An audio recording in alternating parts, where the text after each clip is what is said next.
Hello everyone. Today's topic is the sound of music, and this chapter is divided into two parts. And we are going with the first part, that is Evelyn Jelani's Listen to Sound Without Hearing. In this chapter, the protagonist of the chapter is Evelyn. Protagonist means the main character. Evelyn. तो इस chapter में होता क्या है, जो इवैलन है, जो हमारा मेन करेक्टर है, वो डेफ होती है और डेफ होते हुए भी वो बहुत ही ज़्यादा अच्छी म्यूजिशियन होती है. Let's go with the chapter. हमारा चैप्टर एक रेलवे स्टेशन के सीन से स्टार्ट होता है. Rush hour crowds jostle for position on the underground train platform. अब किस तरह का सीन है? Rush hour crowds means railway station का वो टाइम है जब वहाँ पर बहुत ज़्यादा भीड़ होती है. जॉस्टल मीन्स पुश रफली. अब भीड़ है तो लोगों में क्या होता है, धक्कम धक्की होती है. For position on underground train platform. और वो धक्कम धक्की क्यों हो रही है? ट्रेन के अंडरग्राउंड प्लेटफॉर्म में जगह पाने के लिए. A slight girl looking younger than her 17 years was nervous yet excited as she felt the vibration of approaching train. तो अब वहाँ किस चीज़ की बात हो रही है? हमारे करेक्टर की बात हो रही है. हमारा करेक्टर कैसा है? 17 ईयर्स की है, बट वो 17 ईयर्स की लगती नहीं है. वो बहुत ज़्यादा नर्वस है और एक्साइटेड भी है. क्यों है? क्योंकि उसको वाइब्रेशन मिली ट्रेन की आने की. It was her first day at prestigious Royal Academy in London and daunting enough for any teenager fresh from Scottish farm.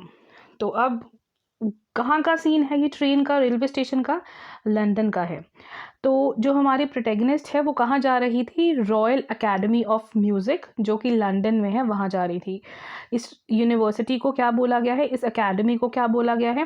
Prestigious. That means ये बहुत ही ज़्यादा फेमस, बहुत ज़्यादा इम्पॉर्टेंट है म्यूजिशियंस के लिए. कोई भी टीन एजर यहाँ जाने के लिए क्या होगा?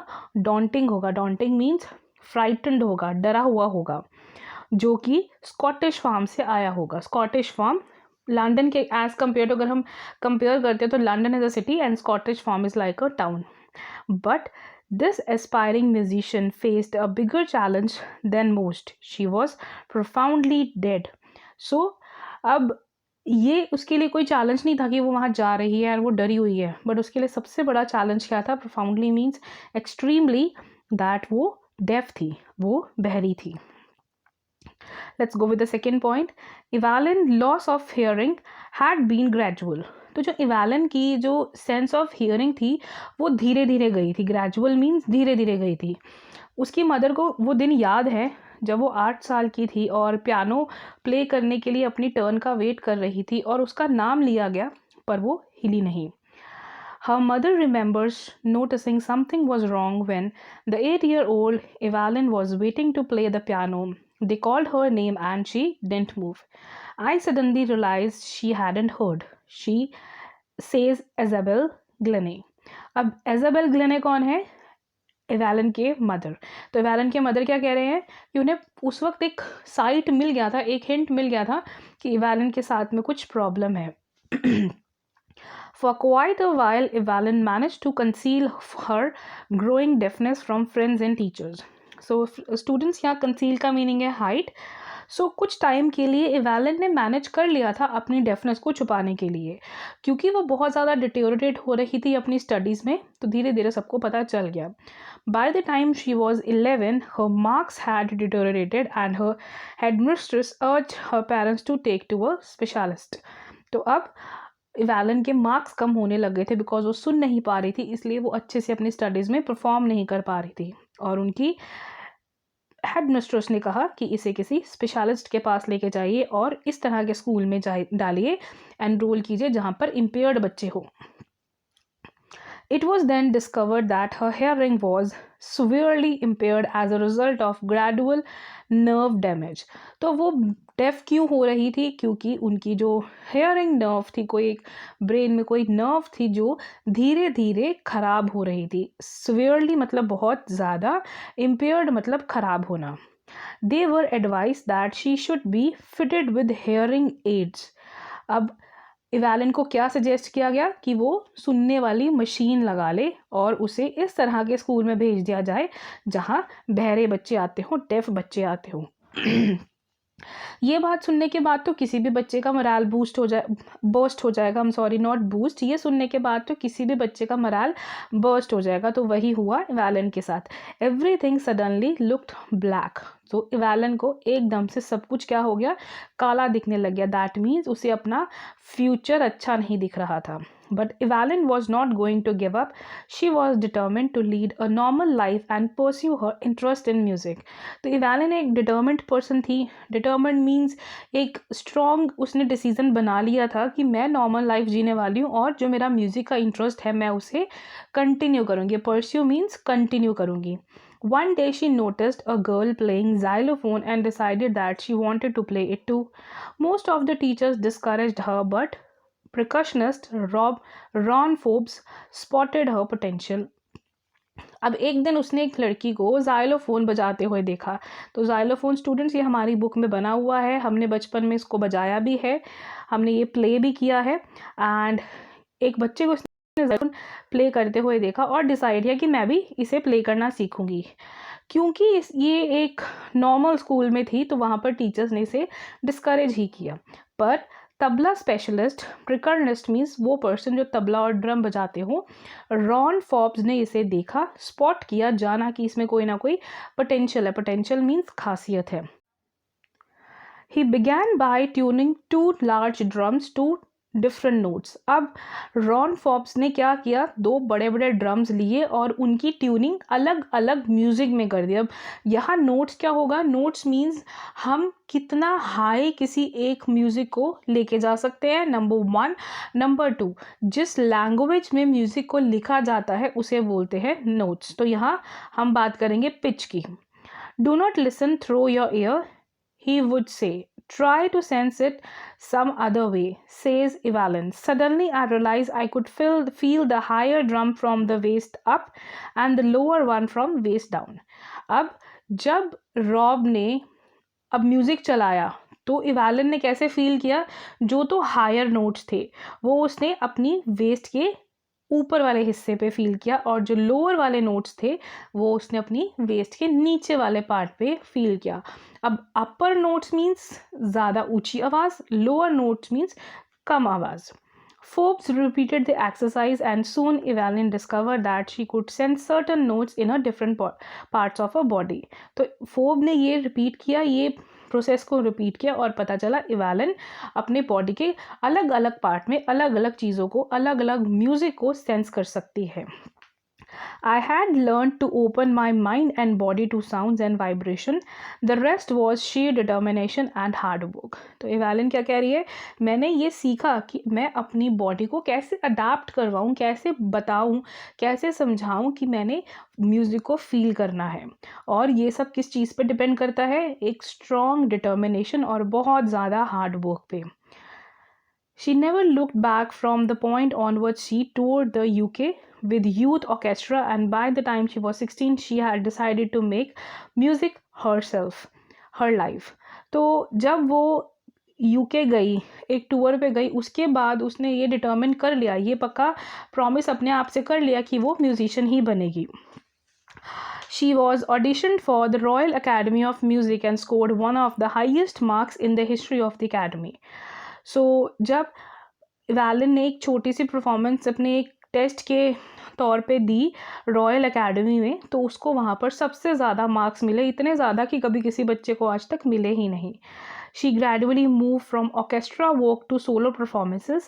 At the end of her 3-year course, she had captured most of the top rewards. तो धीरे धीरे वो ऑर्केस्ट्रा मीन्स ग्रुप में काम करती थी, धीरे धीरे वो अकेले परफॉर्मेंसेस करने लग गई और 3 साल के अंदर अंदर उसने बहुत सारे अवार्ड्स उसे अचीव हो गए। And for all of this, Evelyn won't accept any hint of heroic achievement. तो यहाँ पर इवैलन में कोई वो हीरो वाली सेंस नहीं है, वो अपने आप को कुछ नहीं बोलती, ऐसे ये कहती है कि हार्ड वर्क के साथ ही सब होता है। If you work hard and know where you are going, you will get there. अब यहाँ इवैलिन क्या कह रही है, अगर तुम मेहनत करोगे और तुम्हें पता है तुम्हें कहाँ जाना है, डेफिनेटली तुम्हें वो मिल जाएगा जो तुम्हें चाहिए. And she got right to the top, the world's most sought after multi-percussionist with the master of some 1000 instruments and hectic international schedule. तो इवैलिन को वो मिला जो वो चाहती थी और उसने मास्टर किया मतलब बेस्ट, बहुत ही अच्छी तरह से सीखे 1000 इंस्ट्रूमेंट्स को प्ले करना सीखा. और उसका इंटरनेशनल स्केड्यूल बहुत ही ज़्यादा बिजी था. हैक्टिक मीन्स बिजी था. She was intriguing to watch Evelyn function so effortlessly without hearing. In 1 or 2 hours discussion she never missed a word. Men with heavy beard give me trouble, she laughed. तो अब यहाँ narrator क्या कह रही है कि इवैलिन के साथ में बहुत ही ज़्यादा क्या हुआ, इंट्रिगिंग लगा. क्या लगा, बहुत ही ज़्यादा फैसिनेटेड लगा, बहुत ही ज़्यादा अच्छा लगा उसके साथ बात करके. पता भी नहीं चल रहा था कि उसको कोई हियरिंग इम्पेयरमेंट है. 2 घंटे उसके साथ डिस्कशन हुई और उसने एक भी वर्ड मिस नहीं किया. और उसने मजाक में क्या कहा, man with heavy beard give me some trouble. और वो मैन के साथ उसको ट्रबल हो जाती है जिनकी दाढ़ी थोड़ी हैवी होती है. और क्यों होता है ऐसा, क्योंकि वो उनकी लिप मूवमेंट नहीं कर सकते. It's the whole face specially the eyes. तो वो अकेले लिप मूवमेंट को नहीं देखती, पूरे चेहरे को देखती है, एंड स्पेशली आइज़ को. She speaks flawlessly with a Scottish lilt. अब उसने ये बहुत अच्छे वे में बोला. फ्लॉलेसली मीन्स बिना किसी गलती के. और किस तरह बोला, स्कॉटिश एक्सेंट के साथ भी बोला. My speech is clear because I could hair till I was 11, she says, but that doesn't explain how she managed to learn French and master basic Japanese. तो इवैलिन ने क्या कहा, मेरी स्पीच इसलिए अच्छी है बिकॉज मैं 11 साल तक सुन पा रही थी. बट यहाँ नरेटर ये बोल रही है, मुझे ये नहीं पता कि इसने फ्रेंच और जापानीज कैसे सीखी. As for music, she explained, it pours in through every part of my body. It tingles in the skin, my cheekbone and even in my hair. तो अब यहाँ इवैलिन बता रही है कि वो म्यूज़िक को कैसे फील करती है. It pores in through every part of my body. जैसे पानी अगर हम जग में डालते तो वो धीरे धीरे बह जाता है जग के अंदर, वैसे इवैलिन क्या कह रही है, म्यूज़िक मेरी बॉडी के अंदर बह जाता है, मेरी बॉडी के हर एक पार्ट में चला जाता है. टिंगल मीन्स गुदगुदी करता है. मेरी स्किन पर, मेरी चीक बोन पर और इवन मेरे बालों में भी मुझे क्या करता है, टिंगलिंग करता है, गुदगुदी करता है. When she plays the xylophone she can sense the sound passing up the sticks into her finger tips. जब वो जाइलोफोन प्ले करती है तो म्यूज़िक उसकी फिंगर टिप्स के थ्रू जाता है. By leaning against the drums, she can feel the resonance flowing into her body. और जब वो ड्रम्स बजाती है तो ड्रम्स की जो एको है, रेजोनेंस मीन्स एको है, वो पूरी उसकी बॉडी में एको करता है. On the wooden platform, she removes her shoes so that the vibration passes through her bare foot and up her legs. और जब वो वुडन स्टेज पे परफॉर्म करती है तो वो अपने शूज़ रिमूव कर देती है ताकि वाइब्रेशन उसके नंगे पाँव से उसकी लेग्स पे जा सके. Not surprisingly, Evelyn delights her audience. In 1991, she was presented with the Royal Philharmonic Society's prestigious Solistic of the Year Award. तो 1991 में Evelyn को बहुत बड़ा अवार्ड मिला. क्या था वो अवार्ड, रॉयल फिलोहार्मोनिक सोसाइटी का बहुत बड़ा सोलिस्टिक मीन्स अकेला परफॉर्म करने वाला, बेस्ट अकेला परफॉर्मेंस करने वाला साल का अवार्ड किसको मिला था, इवैलिन को मिला था. 1991 में मिला था. Says master percussionist James Blade. Students, ये जो सेंटेंस था अभी हमें अपने चैप्टर की बिगनिंग में भी पढ़ने को मिलेगा. मैंने वहाँ एक्सप्लेन इसलिए नहीं किया because I want to make the gist of the chapter. So यहाँ पर प्रिकर्निस्ट जेम्स ये कहते हैं कि चाहे भगवान ने इवैलिन से उसकी सुनने की शक्ति ले ली थी बट उसे कुछ एक्स्ट्रा ऑर्डिनरी दे दिया था. अब वो एक्स्ट्रा ऑर्डिनरी क्या था, जो हम सुनते हैं वो फील करती थी और बहुत अच्छे से फील करती थी, इसीलिए वो म्यूज़िक बहुत अच्छे से एक्सप्रेस करती है. Evalyn confesses that she is something of workaholic. Workaholic means वो इंसान जो काम ही करता रहता हो. तो Evalyn ने confess किया कि वो हर वक्त काम ही करती रहती है. I just go to work often harder than classical musicians. Evalyn का काम इतना मुश्किल है कि वो क्लासिकल म्यूजिशियन से भी ज़्यादा बिजी रहती है. But the rewards are enormous. और ये बिजी रहने से उसको बहुत ही ज़्यादा रिवॉर्ड्स मिलते हैं. एनॉमस मीन्स बहुत ज़्यादा, huge, big. Apart from the regular concerts, Evalyn also gave free concerts in prisons and hospitals. She also gives high priority to the classes for young musicians. इतना बड़ा नाम होने के बाद भी Evalyn में वो बूस्टिंग नहीं थी, प्राउडनेस नहीं थी, वो खुद को कुछ मानती नहीं थी और इसीलिए वो प्रिजन माने जेल और हॉस्पिटल्स में कॉन्सर्ट्स करती थी. एंड वो सबसे ज़्यादा प्रायोरिटी मीन्स सबसे ज़्यादा इम्पोर्टेंस वो किन्हें देती थी? छोटे म्यूजिशियंस को. Anne Richland of Beethoven Fund for Deaf Children says she is a shining inspiration for deaf children. They see that there is now here that they can't go. अब इवालन के बारे में एन रिचलन क्या कहते हैं कि वो क्या है? एक शाइनिंग एस्पिरेशन है. एस्पिरेशन मीन्स ड्रीम है. किन के लिए? डेफ बच्चों के लिए. They see that there is now where that they could go. अब उन बच्चों को भी इसको देखकर एक राह मिलता है. उनको भी पता चलता है कि हम भी कुछ कर सकते हैं. They see that there is, वो अब ये देख पा रहे हैं, now where that they can't go. अब उन्हें ये सोचने की ज़रूरत नहीं है कि वो कुछ कर नहीं सकते अपनी life time. Last point of the chapter. Evalyn has already accomplished more than most people twice her age. अब Evalyn ने वो अपनी उस एज में accomplish कर लिया था जो उससे दुगनी उम्र में लोग accomplish करते हैं. Accomplish means कुछ पा जाना. She had brought percussion to the front of the orchestra and demonstrated that it can be very moving. तो अब Evalyn ने क्या किया? ऑर्केस्ट्रा लाई, percussion लाई और बताया कि ये भी बहुत अच्छे से हम इसको इंजॉय कर सकते हैं. ये भी एक फॉर्म ऑफ आर्ट है. She has given inspiration to those who are handicap. तो सबसे बड़ी इंस्पिरेशन की बात ये क्या है कि इम्पेयर्ड होते हुए भी और ना सुनने के बावजूद भी उसने म्यूजिशियन बना. और ये सबके लिए इंस्पिरेशन है. हैंडीकैप्स के लिए तो है ही है, नॉर्मल बींग्स के लिए भी ये इंस्पिरेशन है.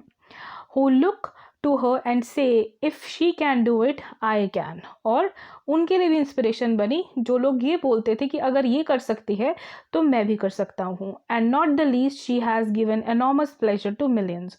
और उसने बहुत ही ज़्यादा लोगों को बहुत ही ज़्यादा प्यार दिया है एंड इवन प्यार लिया भी है. तो इस स्टोरी से हम ये सीखते हैं कि we can't say I can't do.